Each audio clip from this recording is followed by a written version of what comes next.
Agent 47 and Diana Burnwood are the world's top assassins working for the ICA. Unknowingly, they have been hired by a shadow client to target a number of operatives of Providence, a secret organization working in the highest echelons of power. Providence's controller, the Constant, approaches Diana and makes her a deal. Eliminate the shadow client and learn about 47's past. But when 47 discovers that the shadow client is Lucas Gray, his lost childhood friend, he and Diana switch sides to fulfill an old pact: destroy Providence. Together, they manage to capture the Constant, forcing him to reveal the identities of the 3 Providence partners. Eliminate them, and the war would be over. However, the Constant has an ace up his sleeve.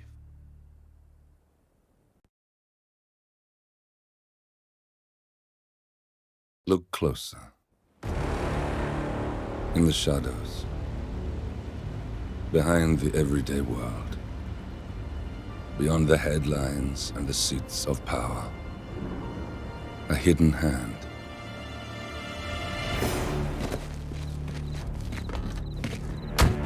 A kind of company known as Providence. To it, we were just assets to use and throw away, to do the unthinkable, the unforgivable, and it never gave us a second thought. Until now. After decades in the shadows, we are fighting back. Me and 47. Much has been lost, but we are closer than ever. We trapped the Constant, Providence's chief controller, and finally learnt the names of its 3 partners. In their downfall, we lay the past to rest. And, just maybe, look towards the future. 47. It's time.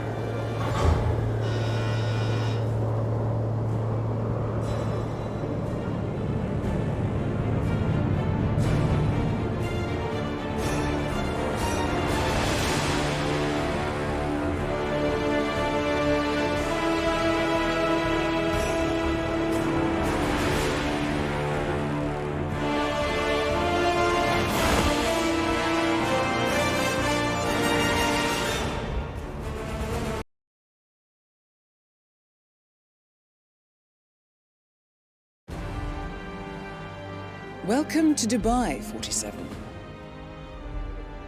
Today is the inauguration of the scepter, and the ceremony is well underway.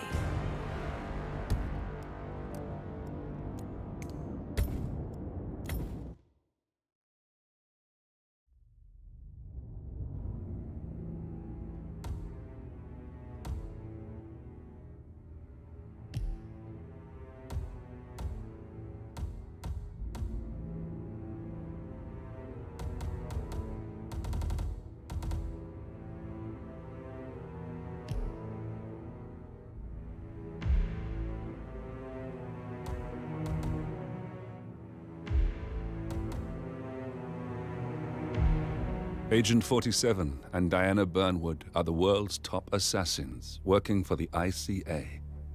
Unknowingly, they have been hired by a shadow client to target a number of operatives of Providence, a secret organization working in the highest echelons of power. Providence's controller, the Constant, approaches Diana and makes her a deal. Eliminate the shadow client and learn about 47's past. But when 47 discovers that the shadow client is Lucas Gray, his lost childhood friend, he and Diana switch sides to fulfill an old pact: destroy Providence. Together, they manage to capture the Constant, forcing him to reveal the identities of the 3 Providence partners. Eliminate them, and the war would be over. However, the Constant has an ace up his sleeve.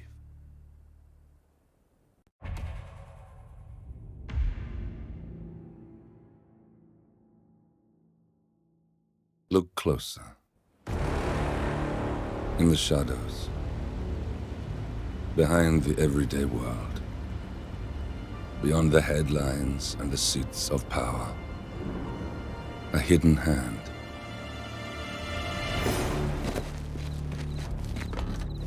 A kind of company known as Providence.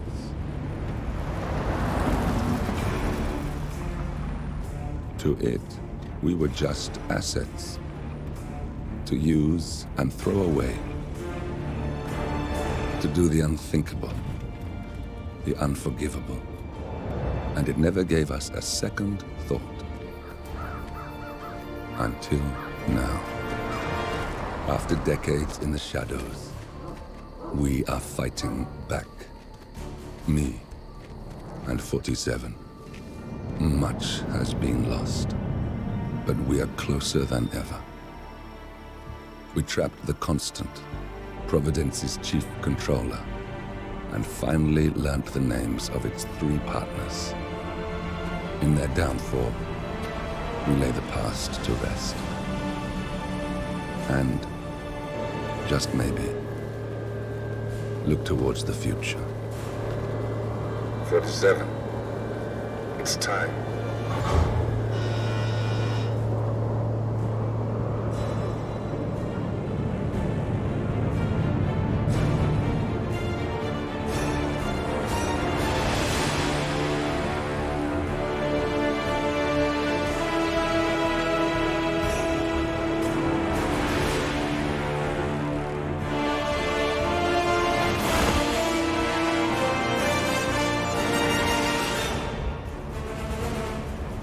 Partners are down there. You know, I never planned this far ahead. You never do. I see someone got his memory back. Wait, is that a beacon?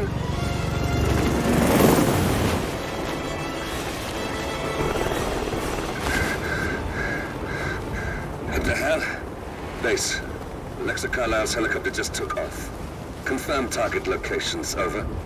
Diana, what's the status? Right. We have a situation. Carlisle has left the building. And I think I know why. The Constant has escaped. He persuaded one of the sailors into setting him free. And since then, he's been seizing control of Providence assets and resources. I can only assume Carlisle is rushing to contain the damage. If she slips away again... We'll keep track of her. Make sure she doesn't. Meanwhile, the plan stays the same. Your destination is the Scepter, the world's tallest building where the partners are laying low, courtesy of their host, Sheikh Omar Al-Ghazali. Marcus Stuyvesant is 5th-generation old money. His family made its fortune in real estate and banking, and were at one point the chief landowners in New York.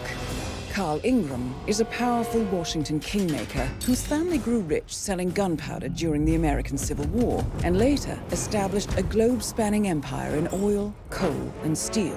Both families long since retreated from public view, but their quiet dominance endures to this day. Now, the partners likely suspect that we're coming, so Mr. Grey will infiltrate building controls and disable all electronic doors and elevators. Stuyvesant and Ingram are about to find they have nowhere left to run. Right. This is our moment, 47. Providence ruined our lives with the flick of a pen. Today, we return the favor. Happy hunting.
Welcome to Dubai, 47.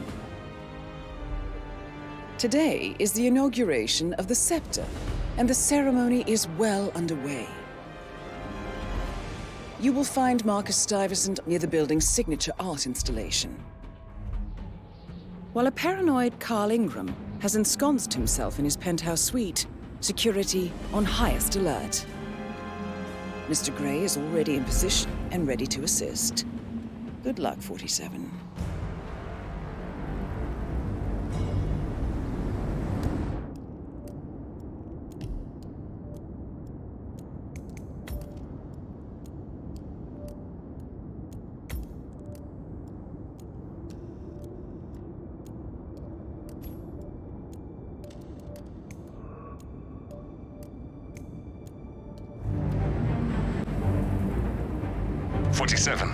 Come in. 47, do you copy? I'm here. Are you in position? I'm heading towards the point of entry. Good. Get back to me when you're there.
Locked. 47, use your camera and scan the lock, will you? I think I can override the Windows controls from here.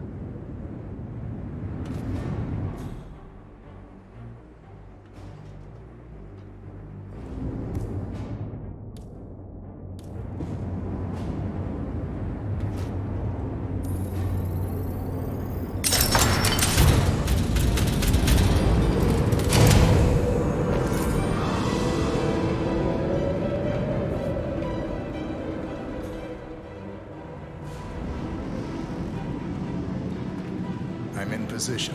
47, the inauguration is taking place close by. Once you've infiltrated it, get your bearings. I'm sure there must be floor plans somewhere. Understood. We need absolute focus on this one. If Ingram and Stuyvesant are alerted to our presence, we may lose them for good. We are so close, 47. Don't worry. They're not going anywhere.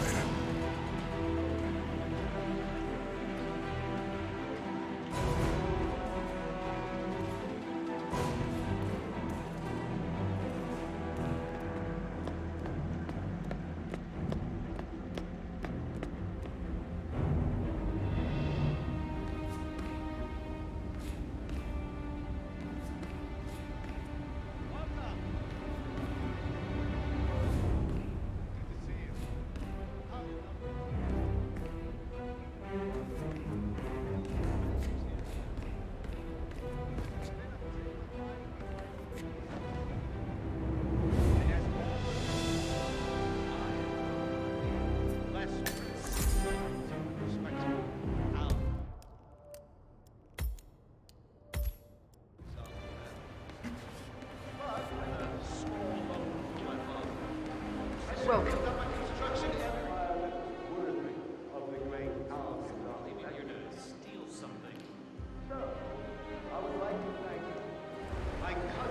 Looking sharp. Friendship, influence, this cheap. Thank you. I'm proud to yet again immortalize our great memory. What? This We're thrilled to celebrate. which is today the tallest building in the world. We are very proud to appreciate. So, I'm humbly proud to open the Burj Al Ghazali. Oh, not like that. The scepter. please, be my guests and celebrate. And thank you.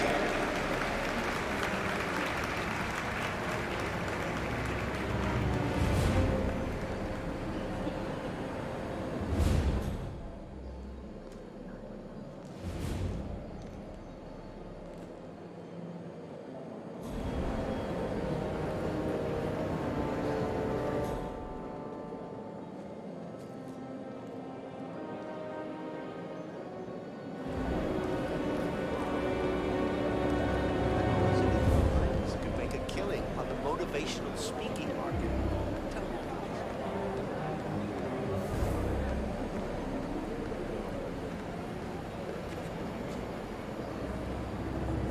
Listen, I want to talk to the partners directly.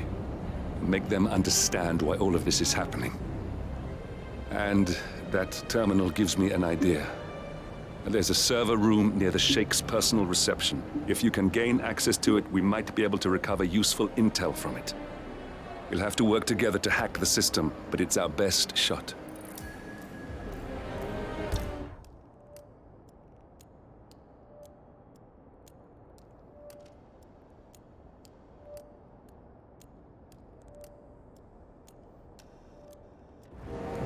It looks like the staff area could provide you with a viable route to the server room.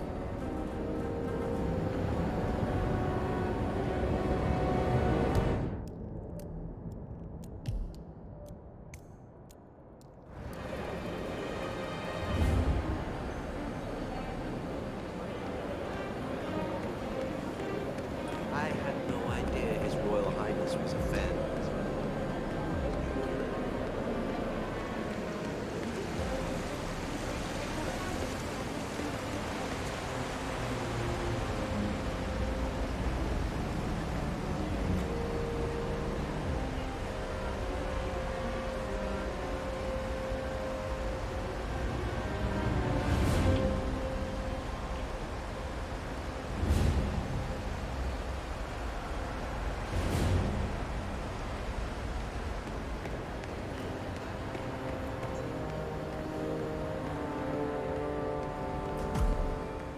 There's a keypad lock on the doors to the staff area.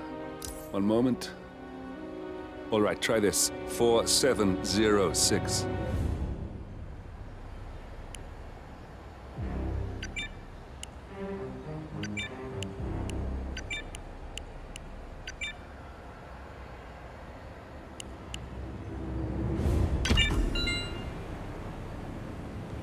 There's quite a bit of security here.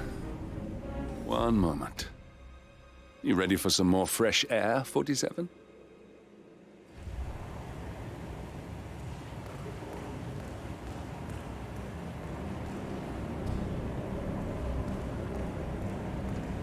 Cannot believe James called in sick today. Of all days. His Highness has everyone working triple shifts. There's so much going on here. I've had 4 staff update meetings already. And now that crazy manager called us into another meeting.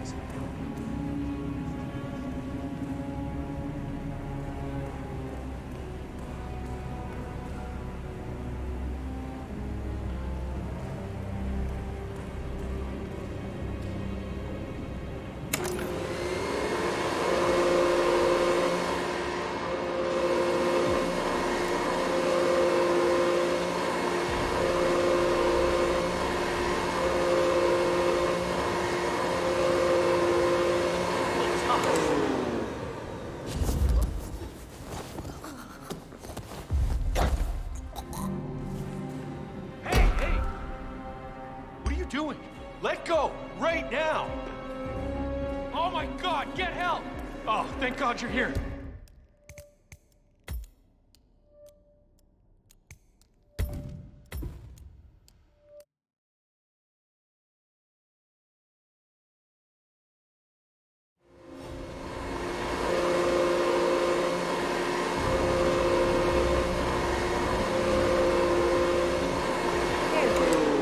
There we go.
This is gonna make me look really bad. I'm sure it's around here somewhere. Don't you worry. A colleague is also out there looking. But this is awful. I mean, I'm in my boxers and you are a woman. It's just so embarrassing. Oh, it's nothing I haven't seen before. But you don't understand. I'm military. We military men are used to punctuality. I was supposed to be ready and present my papers half an hour ago.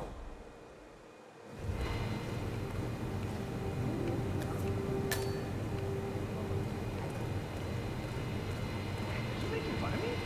That's so cool. You know what I mean?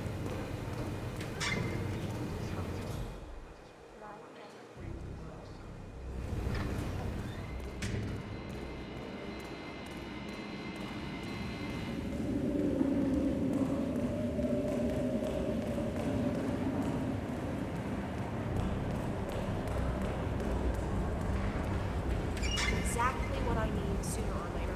I really wish I could help. I think I can open that window remotely. Scan the lock with your camera and I'll have a try.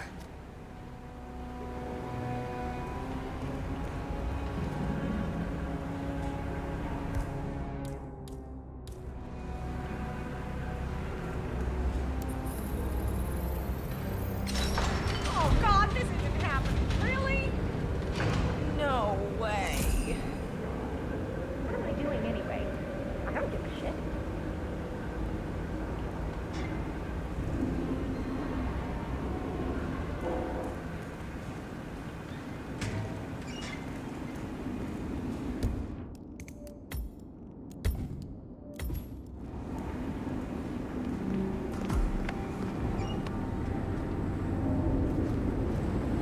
Sheikh Al-Ghazali is reaching out to his worldwide network of lawyers and financial contacts, attempting to restore the lost power base of the Providence partners.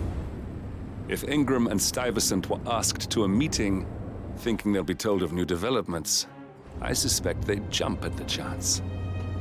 There's a lounge area at the top of the building. It can be sealed off for private conversations. If we lure the targets there, they'll be trapped.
The server room should be behind one of the doors in this hallway.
Oh shit! I must go and get the from the what did I say? I can't remember what it was now. Something about the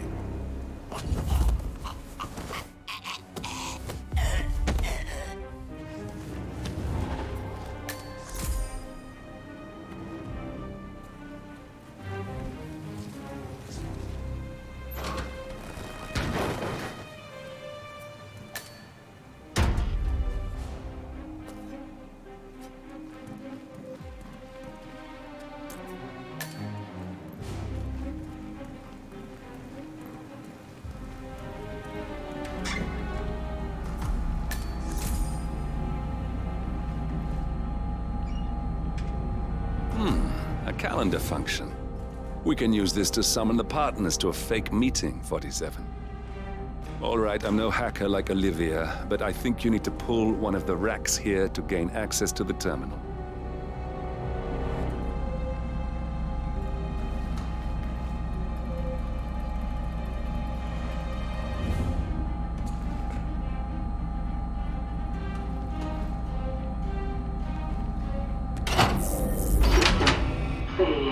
Damn it. A silent alarm has been tripped. Security is on its way. Hide, 47.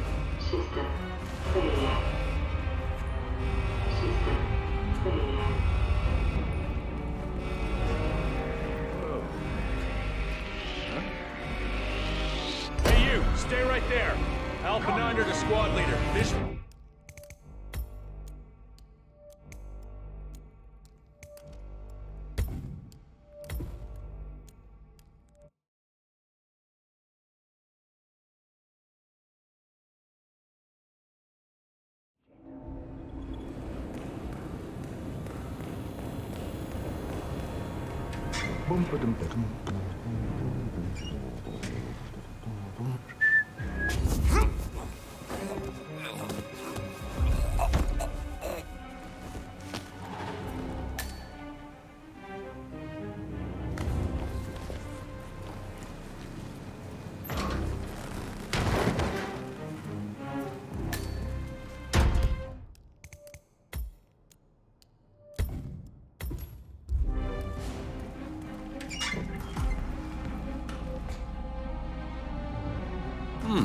A calendar function.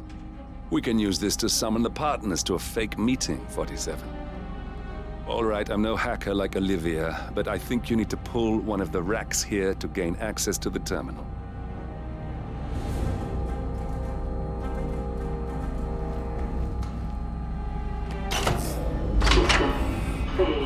Damn it. A silent alarm has been tripped. Security is on its way. Hide, 47.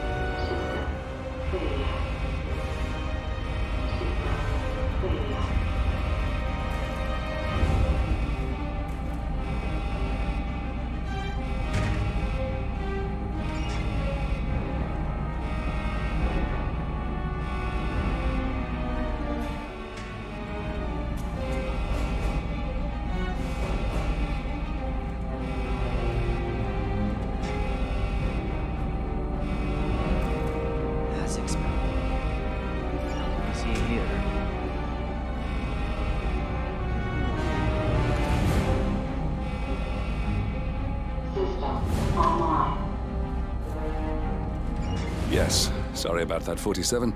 Let's try again, shall we? I think I've got it. We'll need a keycard to gain access. Someone in maintenance should have one we can borrow for a spell.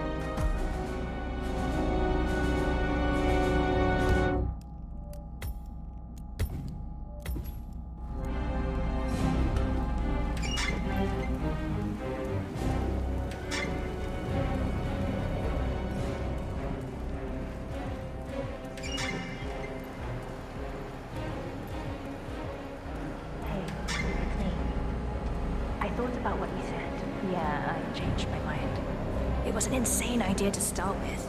Exploding golf ball. I don't want blood on my hands.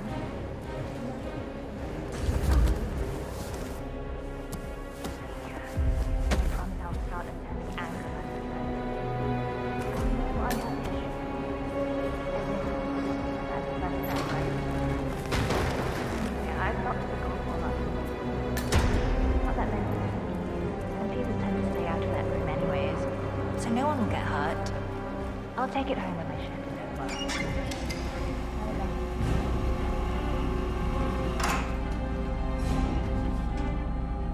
That must have done something. Can you see anything different in the room?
Seven guards are heading your way. Be careful.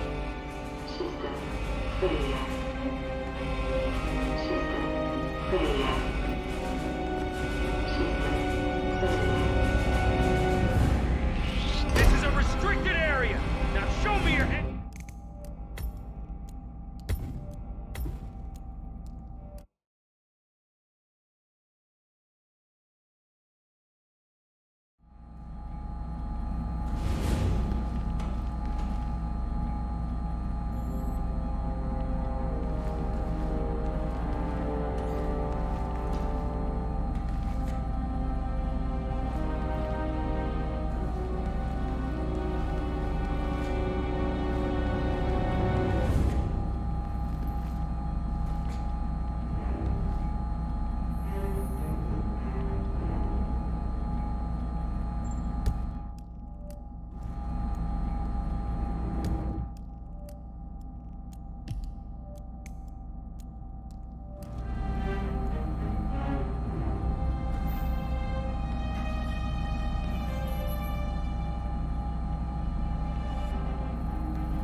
Good. We're in.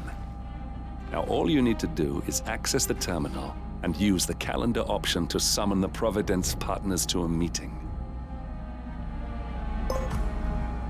Good work. The meeting has been booked. The partners should be moving up here shortly. Looks like the lounge can be sealed off for private conversations. Andy? Excellent. I see the partners moving. You should join their meeting. Time to end this, 47. Cameras are showing a lot of guards up here. They wouldn't suspect one of their own, though.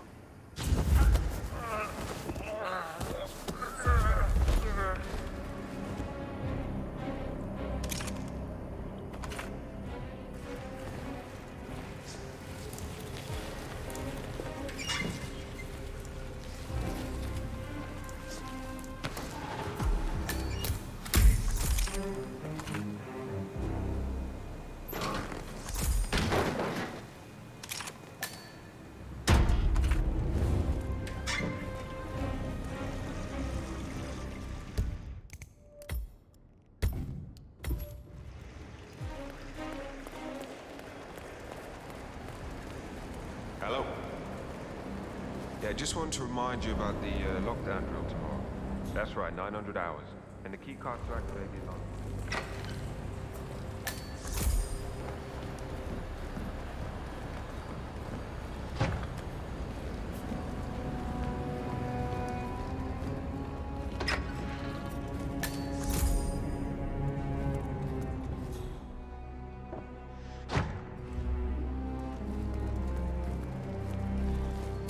Looking good today, sir.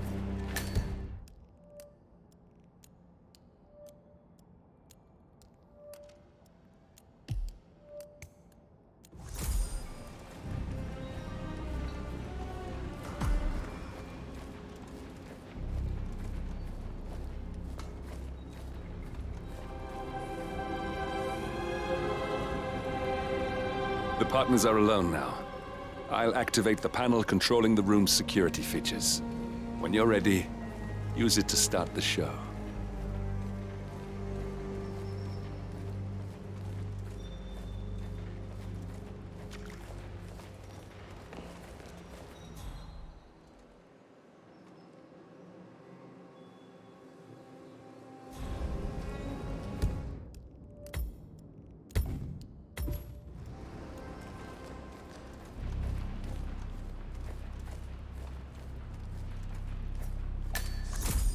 Where is he? Where's the Sheik? It's a busy day for him.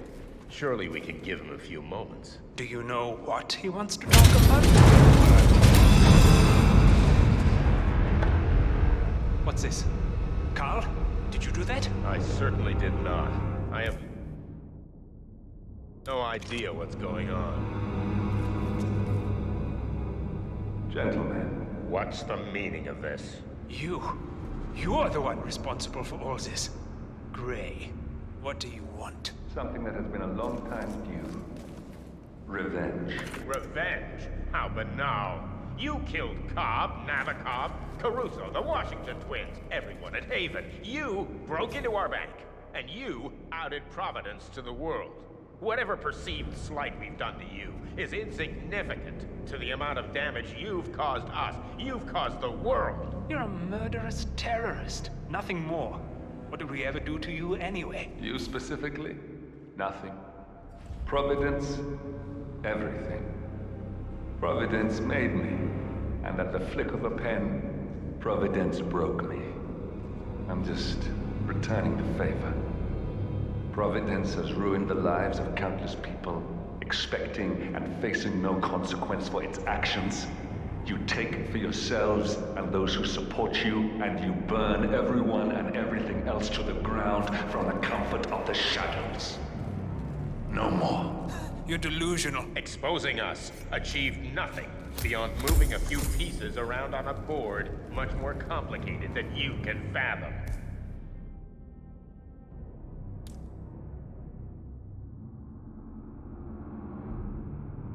The world believes we're dead. What more do you want? Me? Nothing. My friend, however, well, let's just say he's a bit of an expert. I'm just here to watch you die. 47. Finish it. Got it. 47. Finish it. Finally, Stuyvesant and Ingram are gone. Providence will soon be no more than a bad memory. 47. Thank you. I'll meet you at the rendezvous on the edge of town.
If that's your winning face, I'd hate to see you lose. We underestimated the Constant. Yeah, he's a glorified desk clerk. He's not just after the money. He wants it all. We caught him once, we can do it again. And, well, we're not the ones who let him escape. You still don't trust her. I don't like executive decision makers. Look, you don't have to follow her, you know? Soon, this will be over. Maybe it's time to think about the future. You have to face the possibility that there's no going back. If the ICA knows what you did... She'll make it right. She always does. We have a fix on Carlisle. Come on. We've got a plane to catch. I hope you like the rain, 47.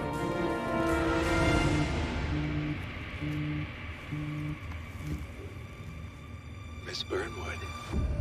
How did you... I have everyone's number. You really ought to know by now. You planned this? All of it? Don't be silly. I just played the hand I was dealt. We'll find you. You had me. Where'd that get you? We handed you an empire. It's for the best. The partners were complacent, set in their ways. But power is more than just security. Providence can be an agent of change. Surely you understand. Or you will. Soon enough.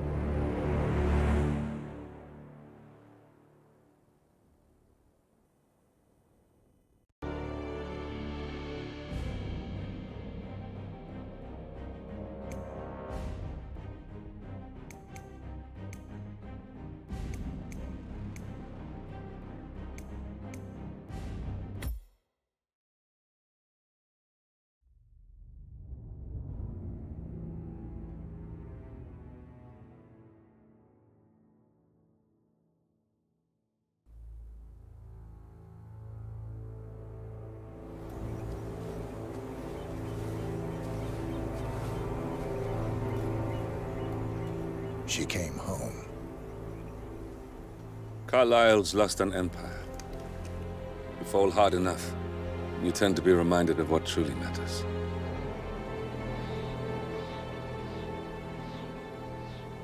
So, the end of the line. You ready for this? Are you? Who will you be, without a score to settle? I guess the world's most wanted fugitive will have to do.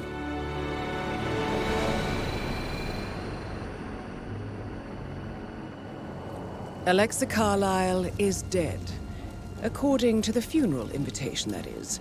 So naturally, it caused quite a stir when the late matriarch turned up at the breakfast table, alive and kicking. Carlisle, wisely sensing that her number is up, has emerged from exile to tie up loose ends and secure the Carlisle legacy. She may be a monster, but you have to admire her due diligence. Carlisle descends from an ancient line of warrior aristocrats. Her great-grandfather made a killing in the Second Opium War and established an empire in shipping, railroads, and newspaper publishing. While largely unknown to the public, the family still asserts its quiet dominance over global transport and logistics, media, and technology. Most senior of the partners, Alexa Carlisle, is cold as ice, tough as nails, and sharp as a razor. Incidentally, it was her late father who first brought the three families together after the end of World War II at this very house, meaning that this gentleman is the birthplace of Providence. It began here, and it ends here. Talk about poetic. One more thing. According to our intel, Carlisle keeps a case file on the Constant. Information that may be helpful in his recapture, so don't leave the estate without it. Right. Happy hunting, 47. See you on the other side.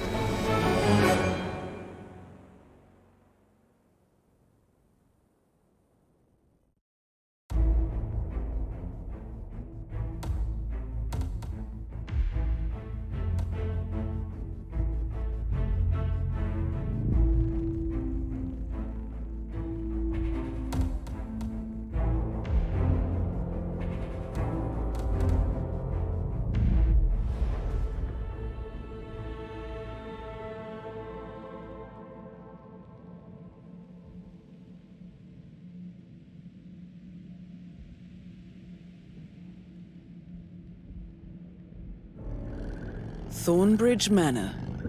The Carlyle family's home for countless generations. The Revenant Alexa Carlyle and her 3 adult children, younger brother Zachary, grandson and daughter-in-law, are all gathered to conduct Carlyle's sham funeral. Curiously, Carlyle summoned a famous London PI soon after arriving this morning, but his purpose at Thornbridge is yet unclear. Now, the target knows that you're coming, and her guard detail is top-notch. So Mr. Gray will secure their nearby field HQ and intercept all calls going in and out of the estate. Any appeal for backup is going to fall on very deaf ears. Good luck, gentlemen.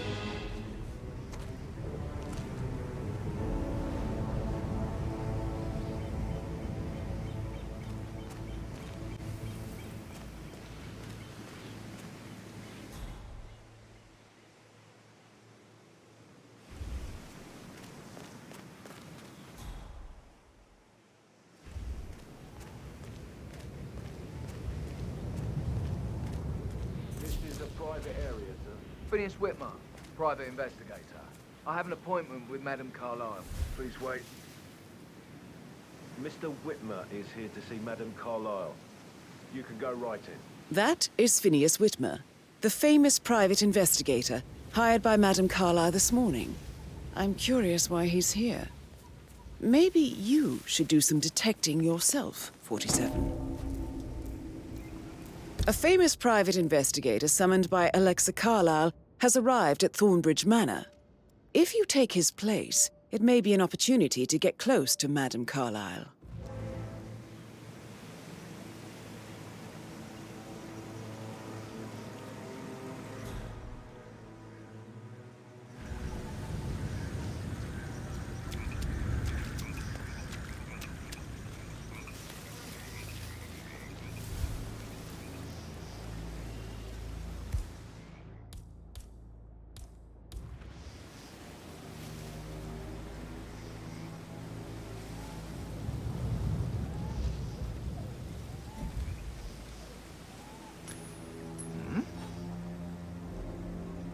What the hell was that? What? I'm awesome.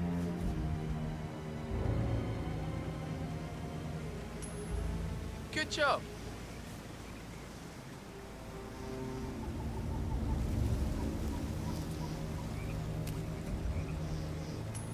Hey? You heard it. Check it out. Yes. Do you have the right authorization to be here, mister? Can someone help me with this guy? He's been a total twat! Mr. Whitmer, thank God you're here.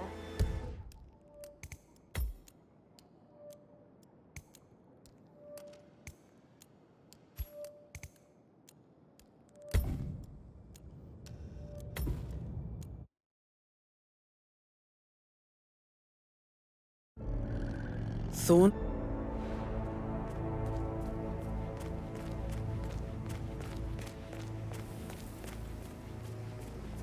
This is a private area, sir. Phineas Whitmer, private investigator. I have an appointment with Madame Carlyle. Please wait.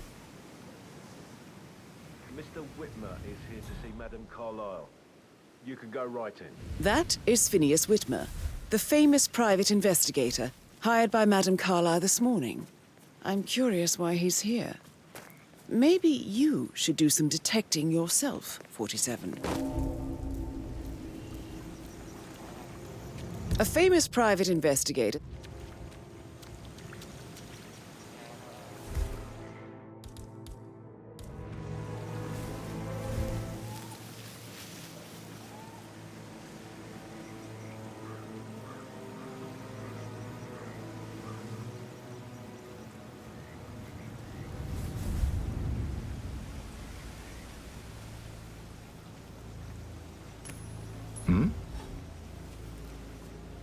What was that noise?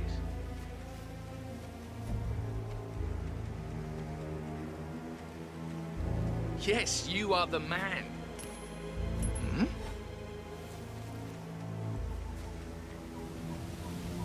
Yes. Oh, man. killer.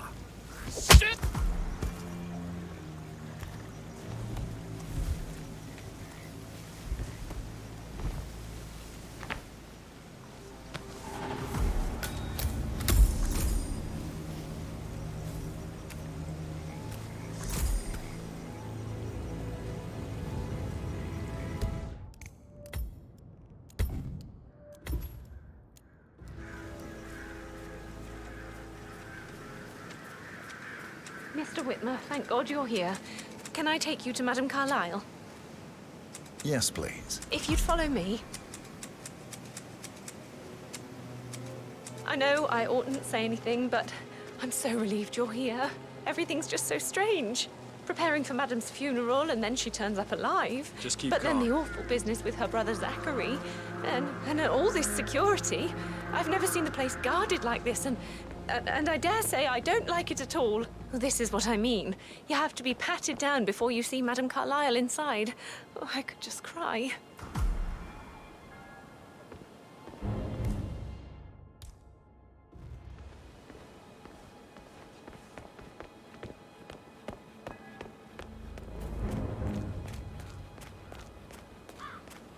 Are you guys planning to get the whole grounds in order?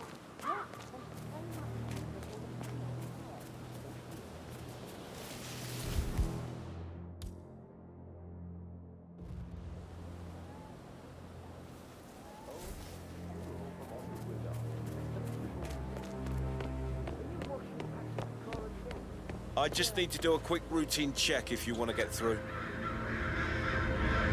Nothing to worry about. It's simple protocol, sir.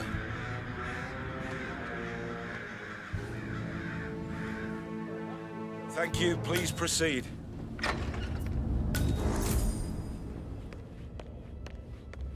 Mr. Whitmer, thank you for coming on such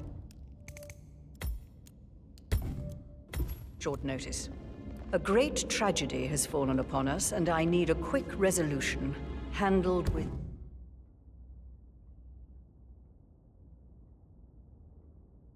absolute discretion. Results and discretion are my speciality. Very well. I suppose you will want to start at the crime scene. In my experience, a thorough examination of a potential crime scene is half the job done. Good. Fernsby will take over from here. I am Mr. Fernsby, the butler. Madame Carlyle has asked me to assist you in any way possible. Mr. Whitmer, I understand that you've traveled from London. Would you care for some refreshments? Or do you prefer to go straight to Mr. Zachary's sleeping quarters? I prefer to get started. As you wish. If you'll follow me, sir.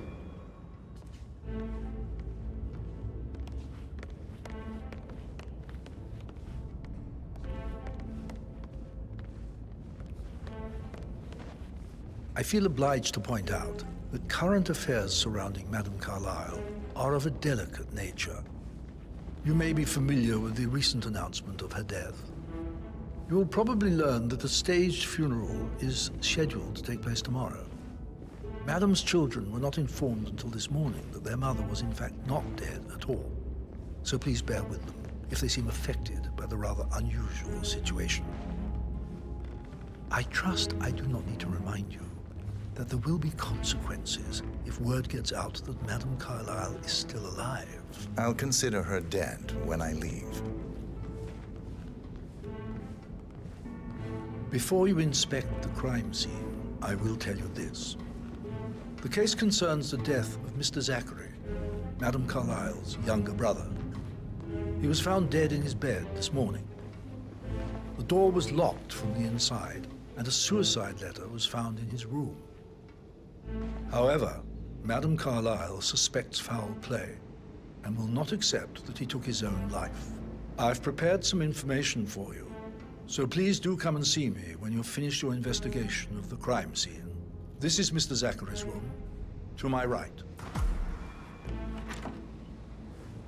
A locked room murder mystery, 47. I trust you'll get to the bottom of this.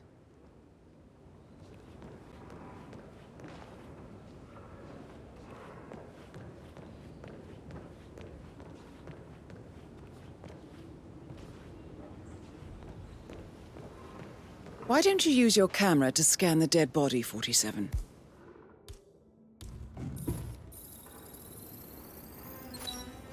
throat markings indicate a rare, short-lived plant poison killed him. Spread shows time of death at around 10 o'clock last night. You do know your poisons, 47. Zachary's suicide note. Also, a sample of handwriting. It could be relevant to compare to other samples to establish its authenticity.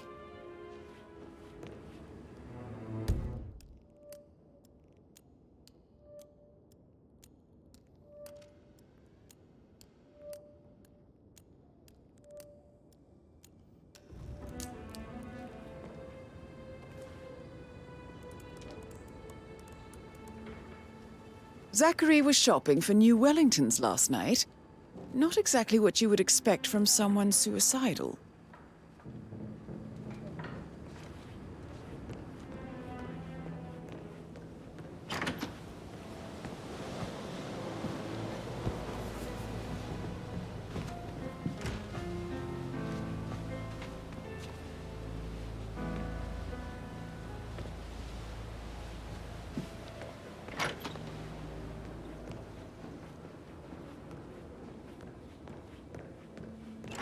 You've likely not exhausted the room for clues, 47.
A hidden door.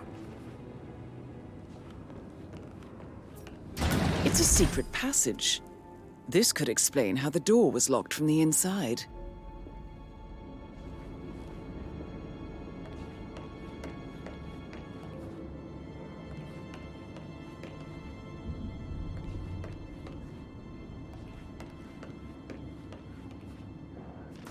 A photocopy of the floor plans. Somebody's been researching the secret ins and outs of Thornbridge Manor. I believe you've done a thorough search of the crime scene, 47. Maybe it's time to see the butler. I'm curious about the information he's prepared for you.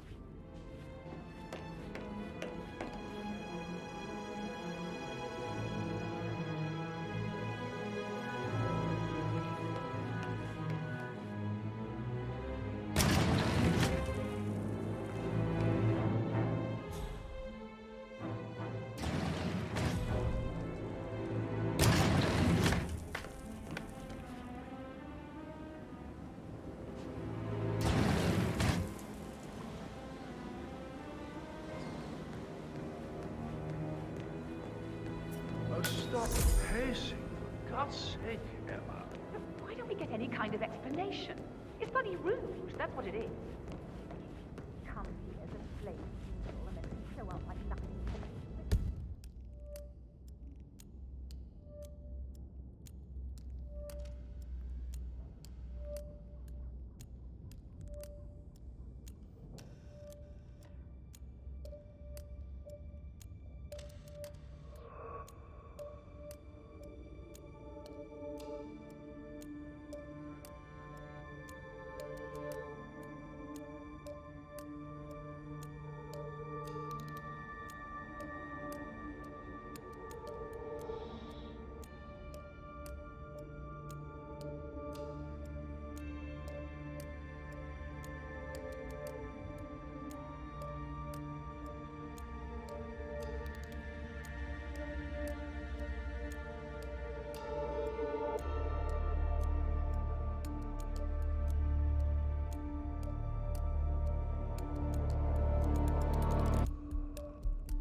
How are you?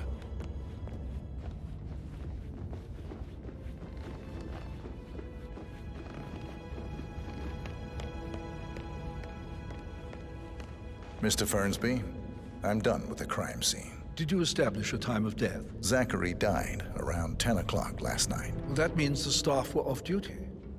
And Madame Carlyle and her security didn't arrive until this morning. That leaves Madame's family and myself as the only persons here when he died.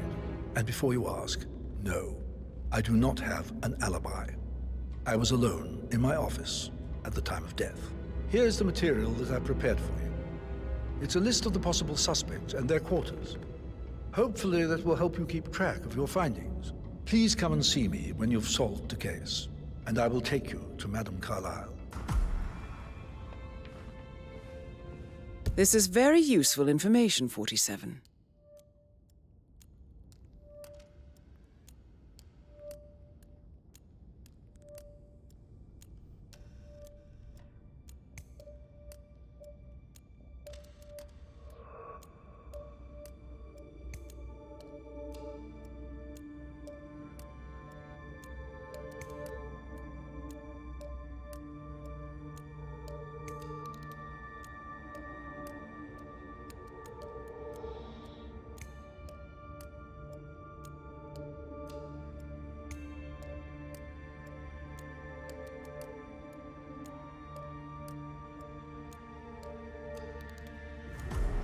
So how does one solve a murder mystery, 47?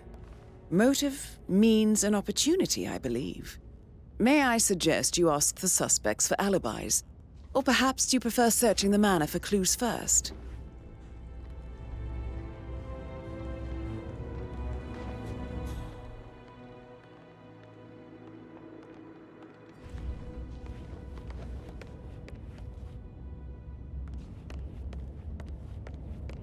How are you, sir?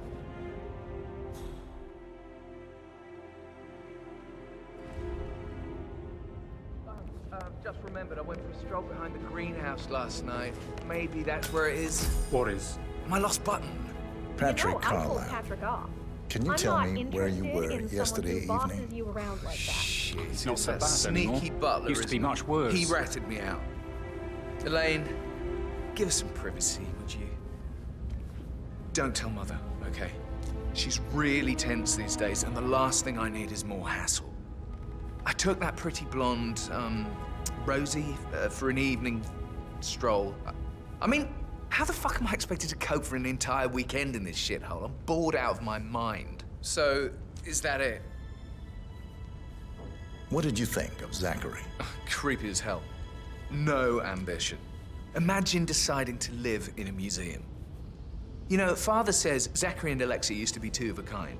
He had a great future ahead of him, then suddenly, he just gave up everything. What an idiot. Thank God Daddy chose looks and brains over pedigree when he married Mummy. I don't have to worry about the inbreeding so customary in these circles. If that's all, I think I'll get back to my slow death by boredom. Did you see anything suspicious last night? No. I reckon Zachary topped himself. I know I would have. Or perhaps Mr. Fernsby. I don't like him. He could have done it.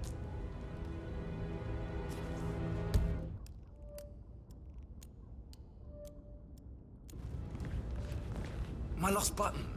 The one you couldn't find at the graveyard. Wouldn't it be a good idea for you to go and look for it? Now? A good idea. Yes.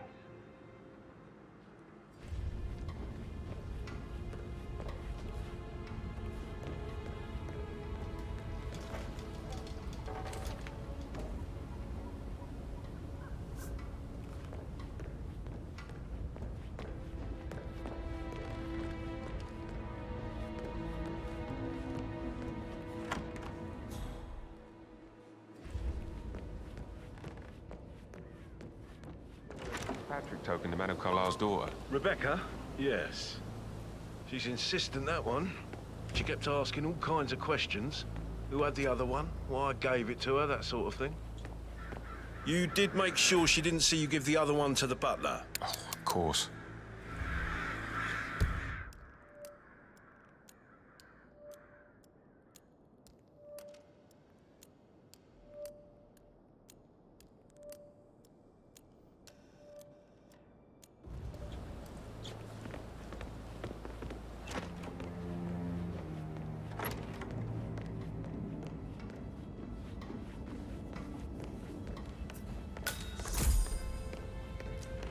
You look tanned. I bet Mother spent the last week at her Cyprus estate. Am I right? I'm not at liberty to say, ma'am. Oh, come on. I need to know what's going on. This affects me too, you know.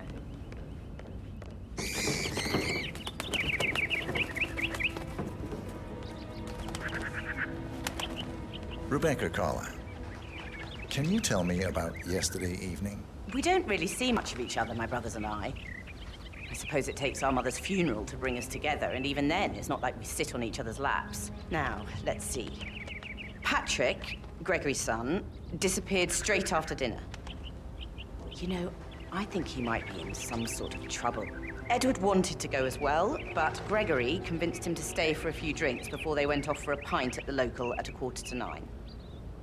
I swear Gregory enjoys Edward's discomfort over staying here. I had a conference call with my New York office at 9, so I spent 3 hours on my laptop in my room and went straight to bed afterwards. I don't know about Emma.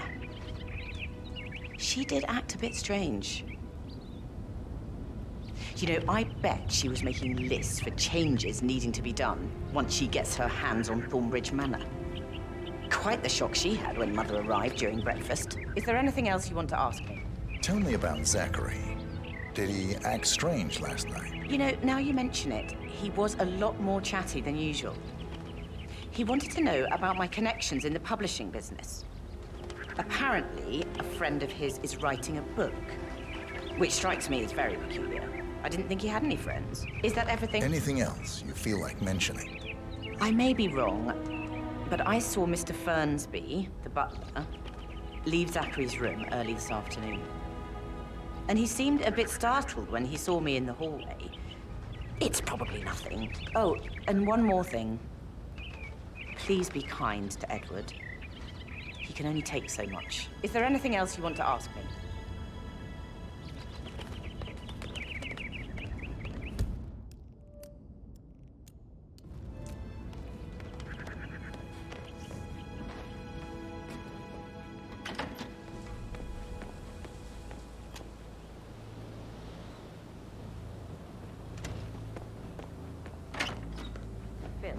Did you find out that the boat was local?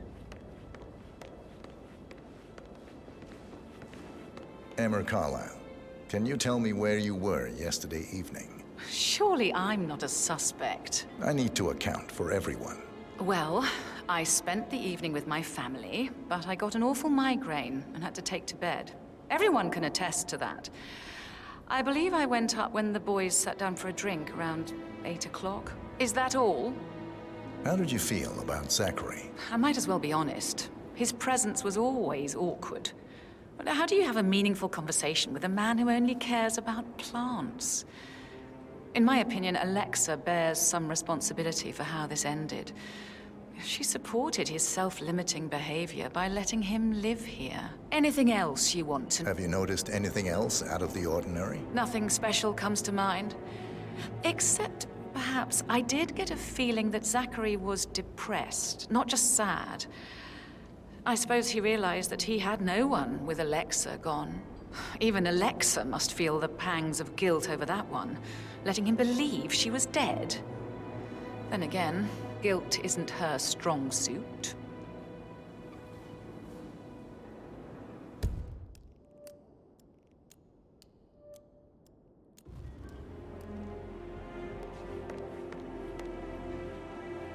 Gregory Carlyle, can you tell me where you were yesterday evening? Oh, you're wondering about my alibi, Mr. Detective. Well, I left Thornbridge around 8:30 for a pint with Edward. I wish I hadn't. Quiz night at the inn. On the other hand, staying here with Zachary, my obnoxious sister, and the wife sporting another one of her headaches would have been a fate worse than death. The short of it, Zachary was very much alive when we left. I stayed for the last shout, and I was back here just before midnight. Anything else you want to Tell me about Zachary. Zach? Huh. Such a sad old sod. A bit heavy on the bottle, but who could blame him? Only company he had was his rare plants and Mother, who travels more than she stays here. Honestly, I can't say which is the bigger bore. He's better off dead. Is that all? Not very thorough, are you? Anything else you'd like to tell me? Nothing really. I'm just enjoying the show. Our perfect mother obviously fucked up, didn't she? Faking her own death. You know, she's explained nothing to us. I think she's scared to own up to her own mistake.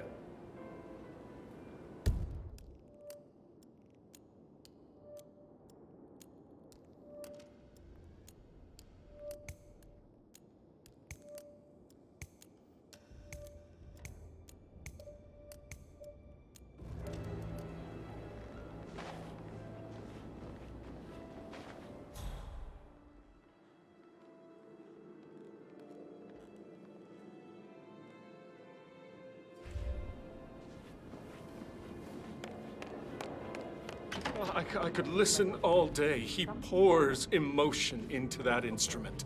You and me both.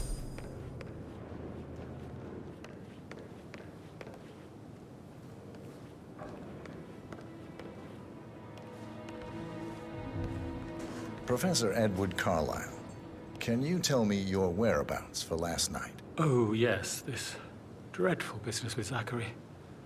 I stay at the local inn. You see, I prefer not to spend the night here at Thornbridge Manor. My brother Gregory came along for a nightcap. He'll never admit it, but I think he understands that I find this whole thing upsetting and wanted to provide some comfort. I believe we went to the Stag's Head around 8:30. Anything else I can do to help? Can you tell me about Zachary's behavior last night? I certainly didn't expect him to commit suicide. Sure, he was upset by Mother's supposed death. We were. But he seemed more engaged than usual. You should ask Rebecca. They had a long talk.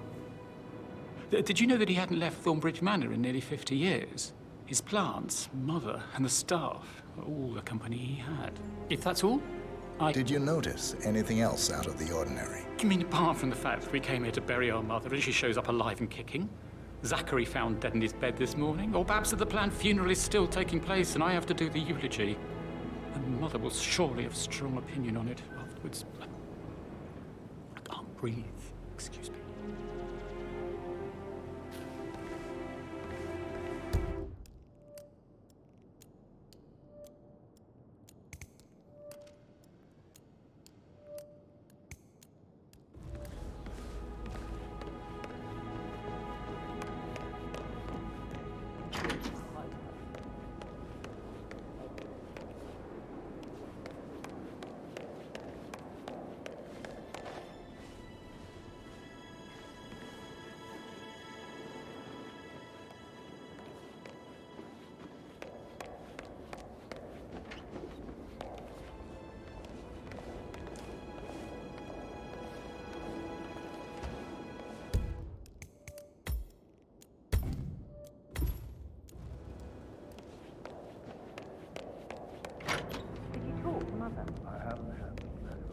She just clams up when I try to get an explanation. Not even an apology. I mean, believing our mother dead is not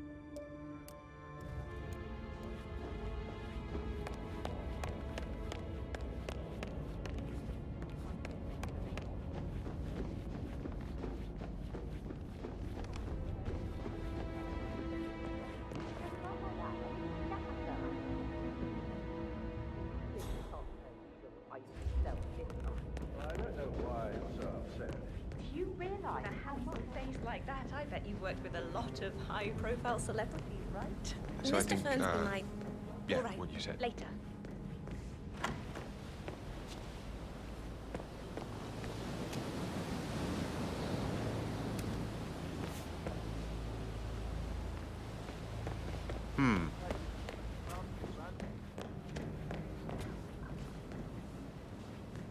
That door leads to Emma and Gregory's room. My parents would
Now this is interesting, 47. A letter from Emma's mother stating that Emma is the illegitimate child of Alexa's late older brother, Montgomery. And listen to this. She claims to have witnessed Alexa and Zachary murder him. The plot thickens.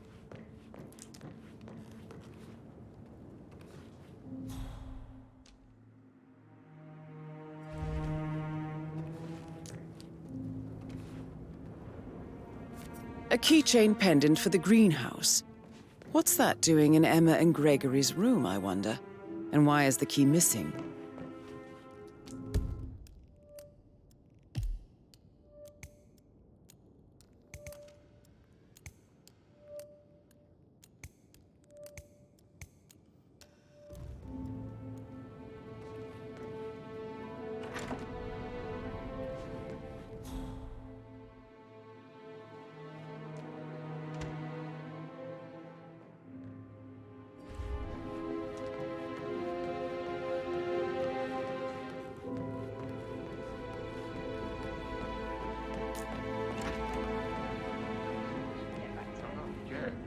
Yeah, absolutely.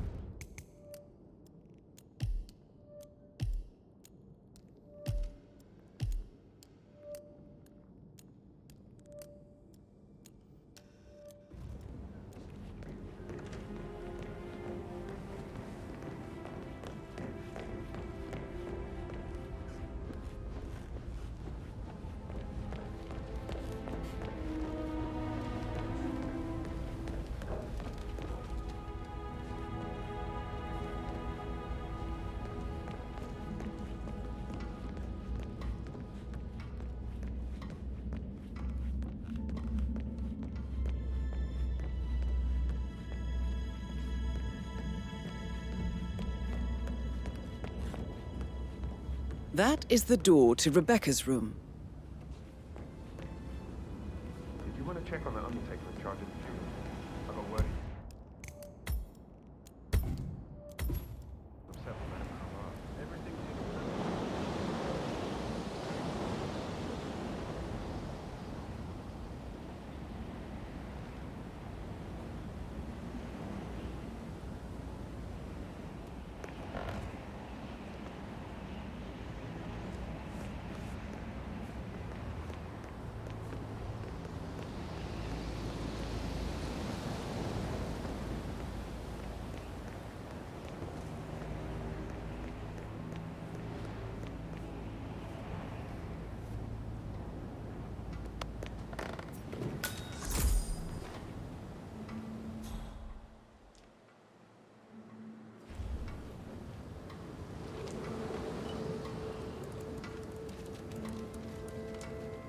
I can see from the log that Rebecca was in a conference call from 9 p.m. to midnight last night.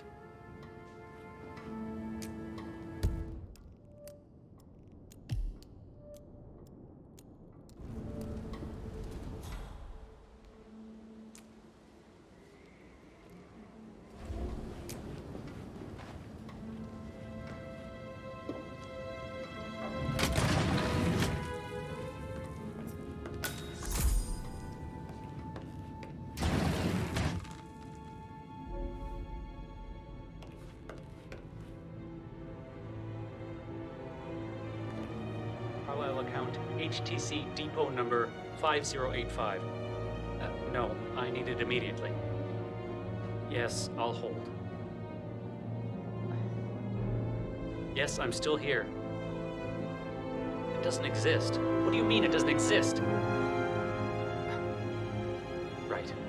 I'll double check and get back to you.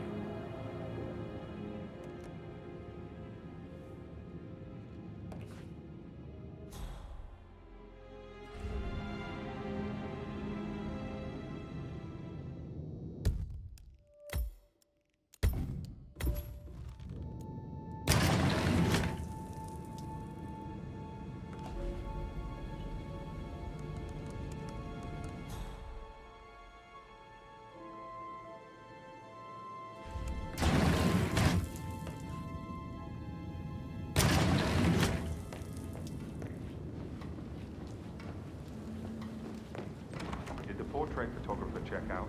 Do verified his identity? I did, sir.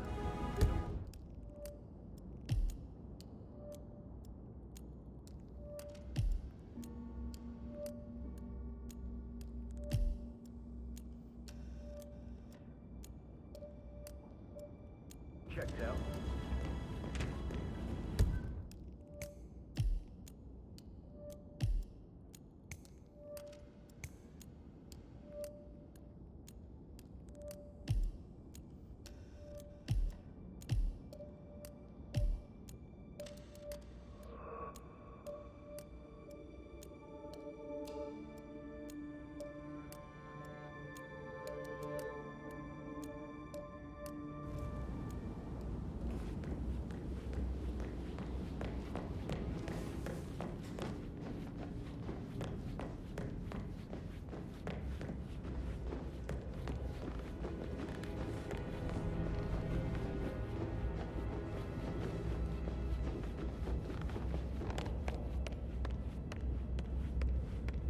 No need to panic.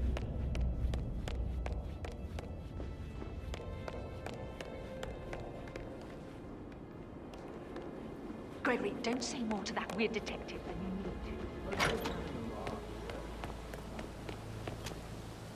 What did you... Bad news, I'm afraid. We don't have any extra fuses. Ethel looked everywhere. Oh, you've got to be kidding. No power, no foot.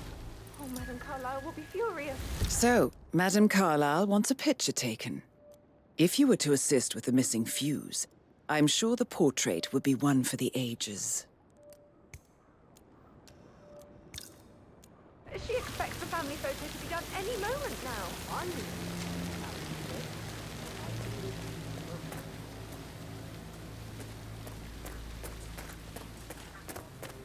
I don't believe for a second that Zachary committed suicide. We'd only just run through his plan for the spring seedlings yesterday. Yes, sure. But he was upset believing his sister was dead. I'd say worried about how things would be handled with Gregory and Emma taking over. I said the demonstration, but Emma would burn out first chance of the job. Now we're going to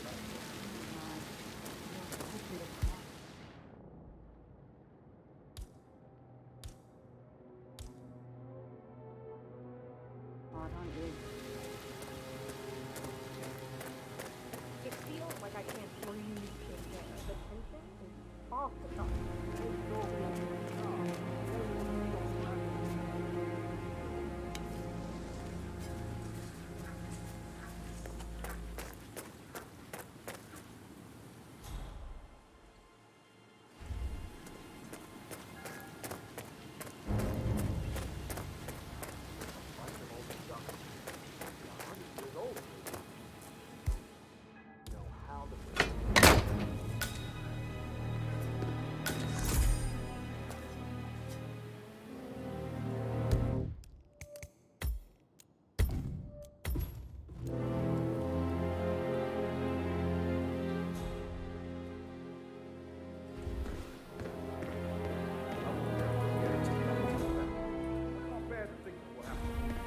Broken lab equipment. It looks like it was recently used, though.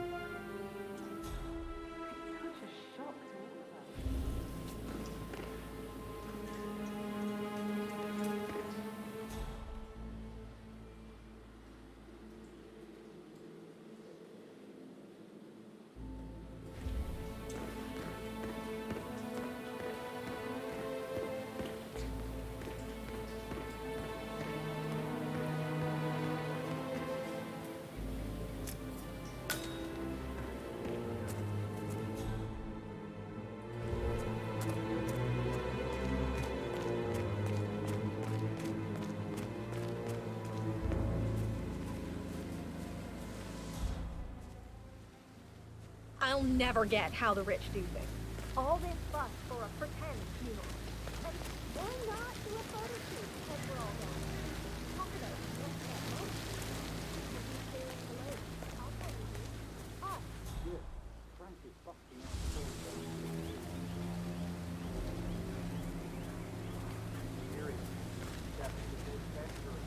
not safe at all. If this was back home,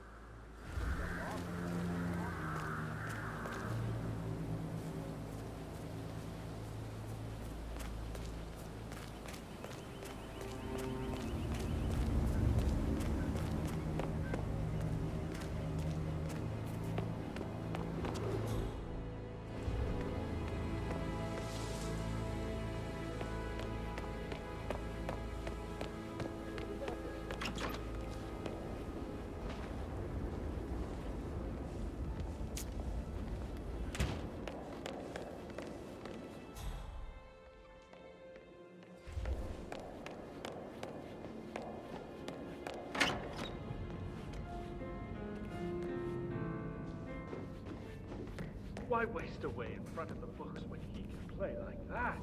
The music makes the room soar. Quite the poet.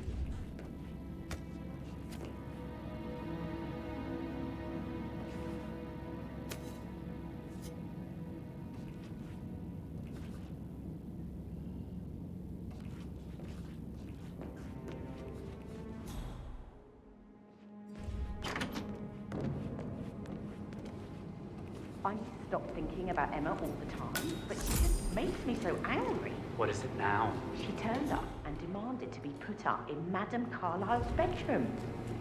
We're the new heads of the family after all. It is only fitting, she said. Well, Gregory was adopted now, which was a surprise. He normally accepts his wife's outrageous behavior without batting an eyelid.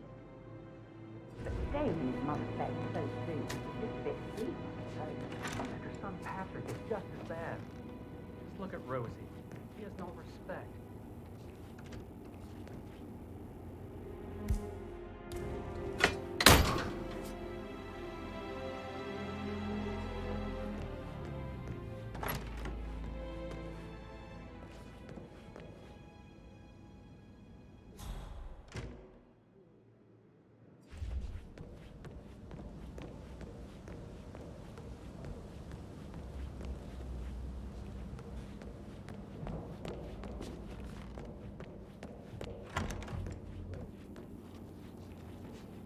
Such a gentleman. He gave me his coat and all. Rosie, you need to forget about Patrick. No good's gonna come of it. Stick to your own kind.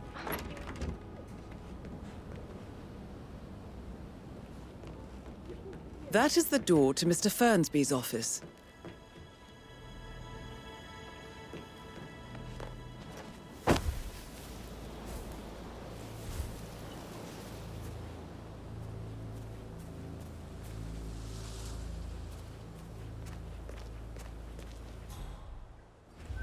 On top of everything, Rosie thinks she's in love with young Patrick.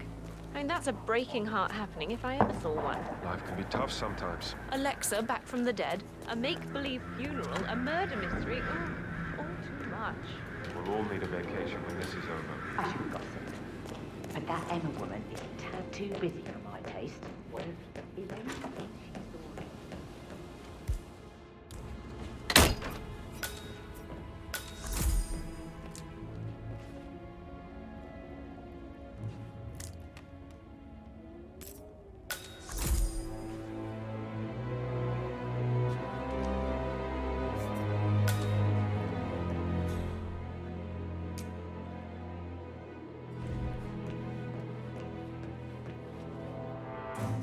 Painkillers. Lethal if you use enough of them. But not the poison used to kill Zachary. Of course, Madame Carlyle doesn't know that. Are you considering to frame the butler, 47?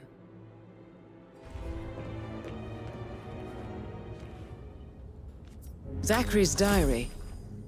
This is big. He was about to confess to the world that he and Alexa murdered their older brother Montgomery 46 years ago. And apparently, Mr. Fernsby helped make the murder look like an accident. And 47, the handwriting doesn't match the suicide letter in his room, proving he didn't write it himself. Mr. Fernsby clearly didn't commit the murder, but I think you have enough evidence to convince Madame Carlyle he did. Maybe you should tell him you are ready to present your findings. Unless, of course, you want to do some more detecting, 47?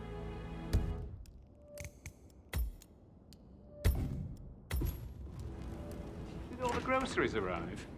I heard some of the delivery.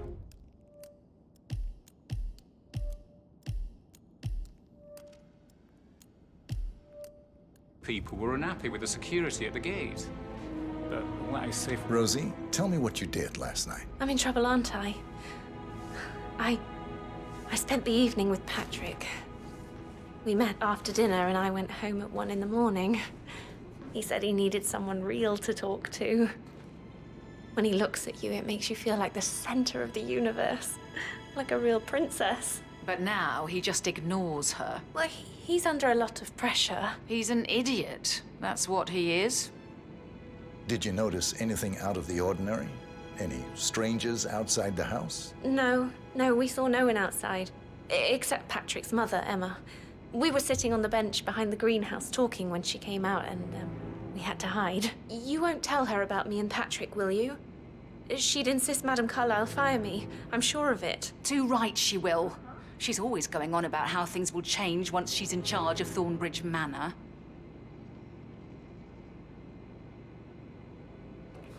How are things coming along inside? Is everything ready for tomorrow? Zachary found staying up.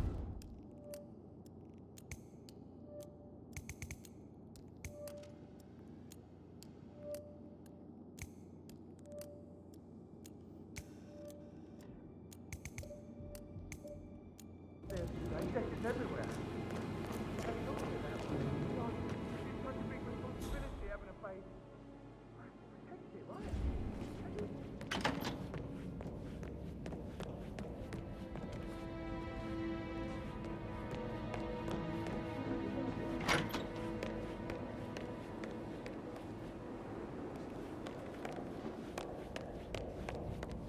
Hey, Rebecca.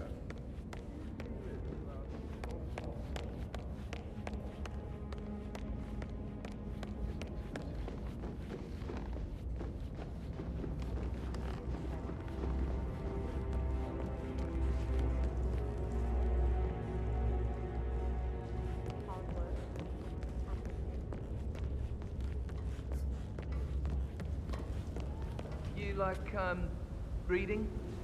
You look really smart, in a good way. I mean, I do like reading. really? I like reading too. I read all the time. Literature and such. That's nice. Yeah.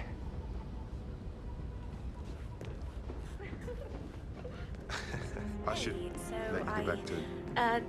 Yeah, same.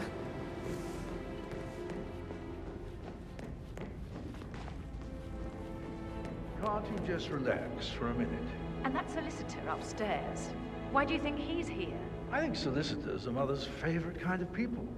Can't remember ever having a family event without one tucked away in a room somewhere. Due diligence always trumped the family. I think he's here to cut us from her will. Very ridiculous. Imagine the scandal if the firstborn son didn't pick up the torch. I'm ready to present my conclusion to Madame Carlyle. Very well. If you'll follow me, sir.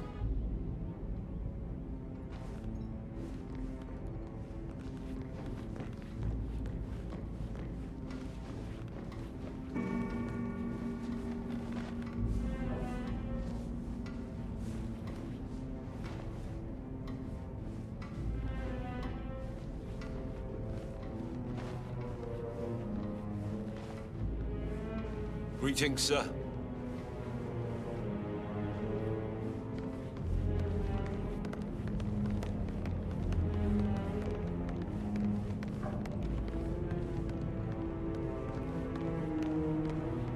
This is Madame Carlyle's office. Please step inside.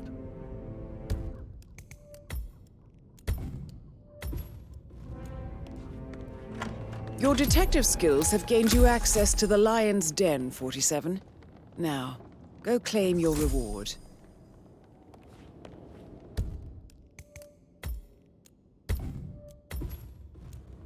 So, Mr. Whitmer, you've reached a conclusion. Take a seat. Please, go ahead.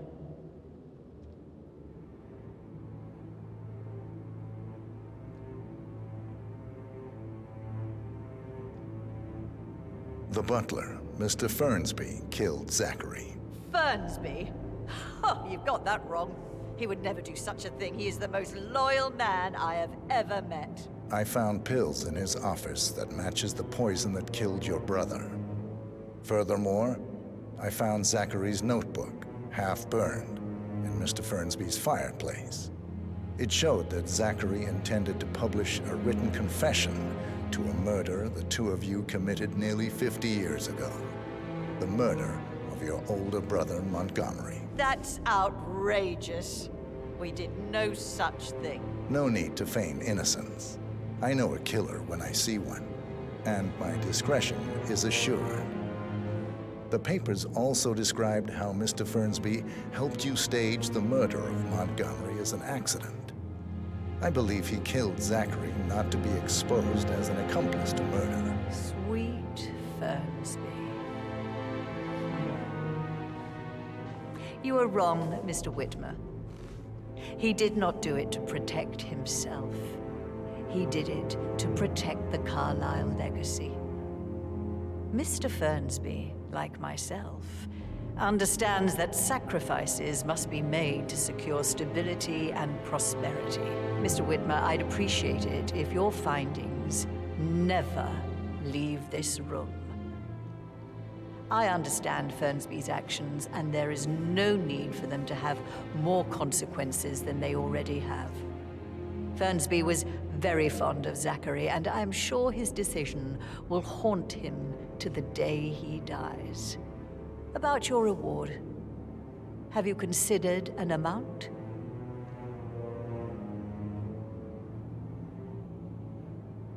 I want the file you have on Arthur Edwards. Arthur Edwards, the Constant.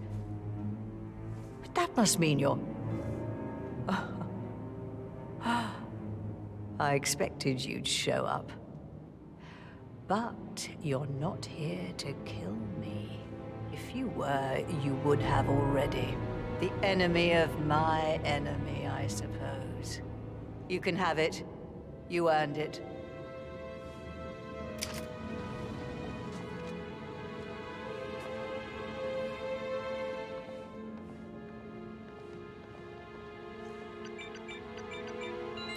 The file you want is in the safe. Good hunting. I need some privacy. Thank you. Hello, sir.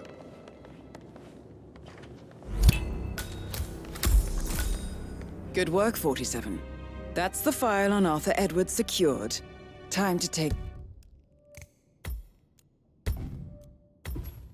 care of Madame Carlyle.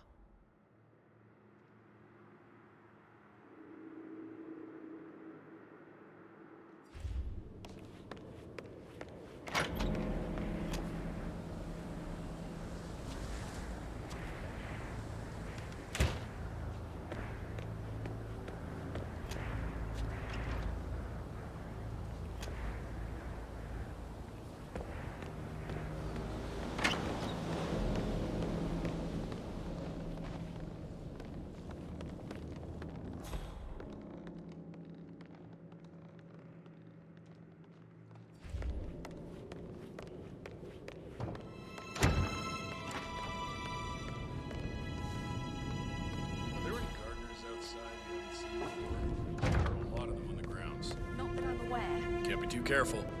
Part of the job. I can't forget his eyes. They were so swollen. They would look like that.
Somebody should document this historic moment. Mother apologized for a major cock-up. Both firsts, I believe. In my own time, Gregory. I'll wait till everybody...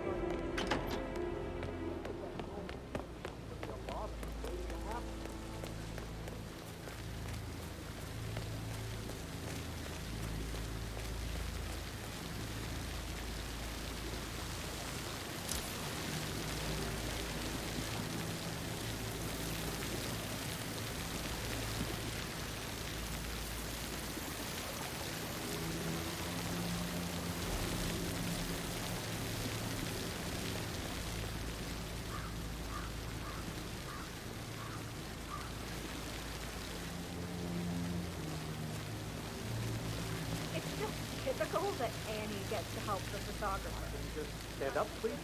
Hey, But work, that's all I get first. ask around. Get to know her in a personal way. That's right. Rosie told me Rebecca has a really cool set of those. It takes a damn fine man to replace no man at all. So you've got your work cut out for you if you do try. Oh, sorry, I didn't mean to imply that you're not fine. You're definitely fine.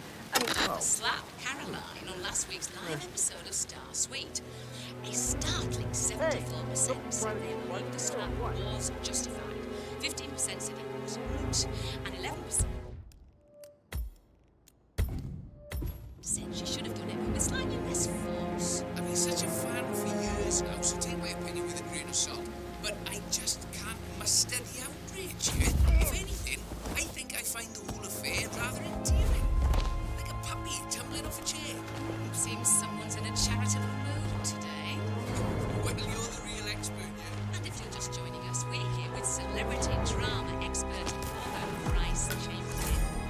Price, I'm very aware of your feelings about Dylan Stark and his personal life, but I'm curious to hear what your feelings are about this leaked tour.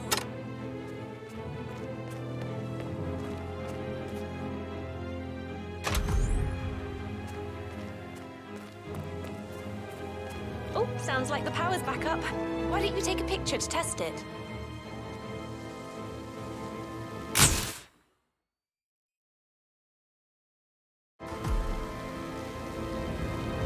It works. I'm ready for the shoot. Perfect. I'll call the family down now then.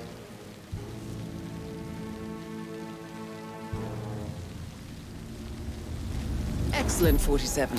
Madame Carlyle is on her way down for the family photo shoot. Let's see if any memorable moments will play out in front of the camera.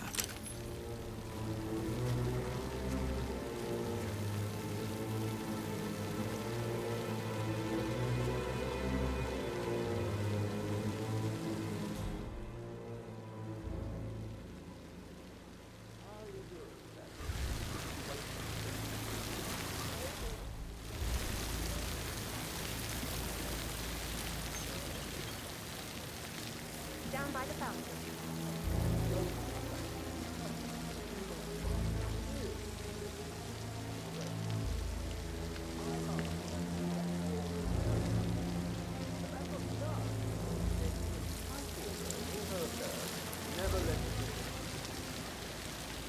Edward, you can't let Mother get to you like this. You've always been... I expect you to be efficient. I have a lot to see to today. I'll do my best.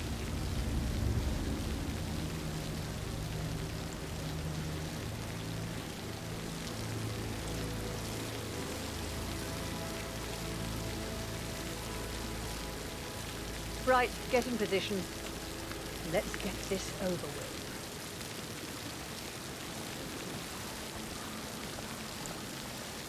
There's a puddle of water here. Oh, never mind. Let's just get this done, shall we?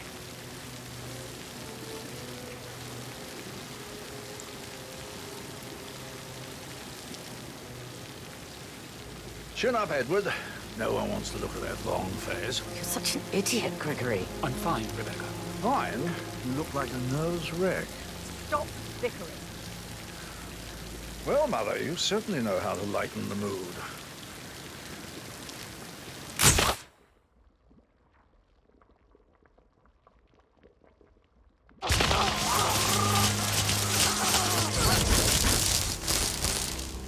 There, Command? Mission complete. Well done, 47.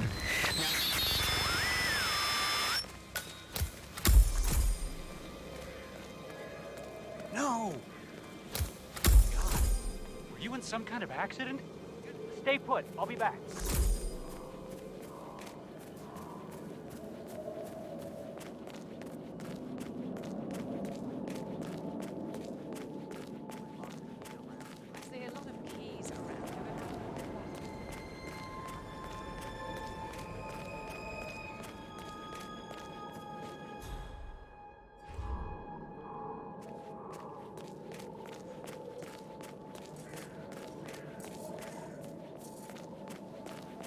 glad I wasn't in when Madame Carlyle showed up this morning. I'm sure my heart would have jumped right out of my head. I can believe that. What a surprise.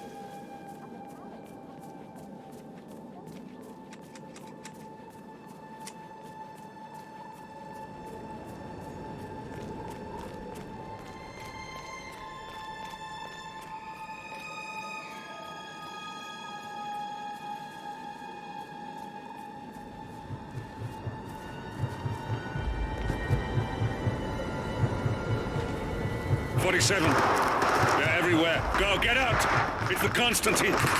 Shit!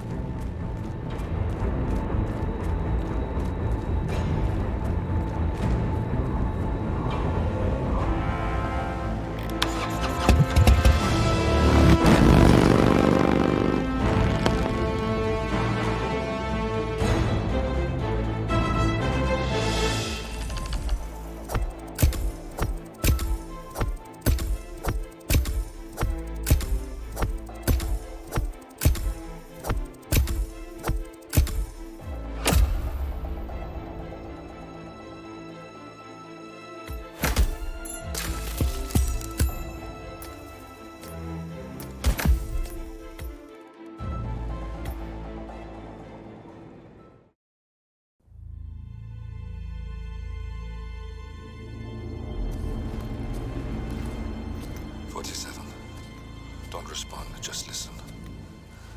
Diana can't help you now. You need to find Olivia.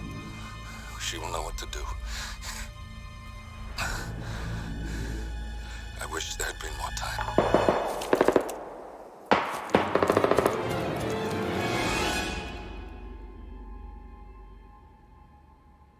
And then there were none.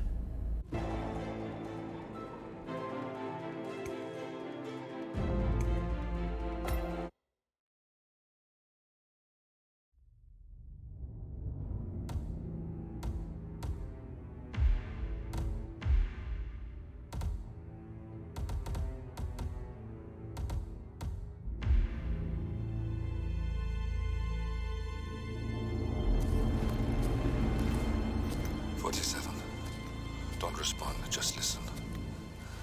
Diana can't help you now. You need to find Olivia. She will know what to do.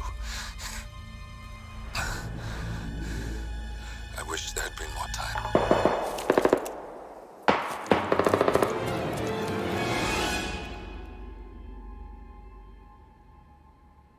And then there were none. Thank you, Miss Burnwood. Now, it's my turn.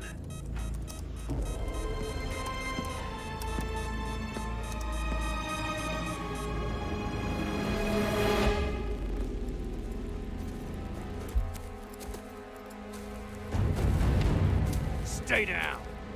Boss wants you alive. Yeah? How about now? Over here! Cover me!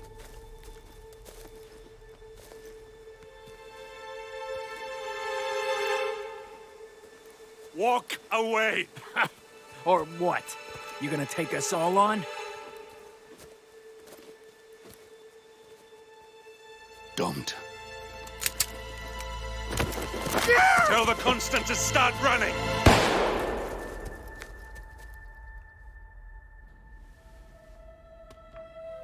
You think you've won? 47 is out there. And 47 never misses his mark. Neither do you, Miss Burnwood. That's what makes you valuable. You're delusional. You think I would betray 47? Trust me, you owe him nothing. What is this? I told you we could help each other, and I meant it. I'll look forward to your call.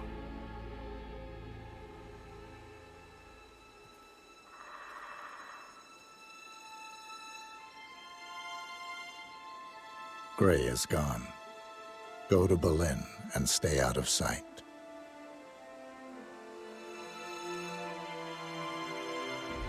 We're all that's left now.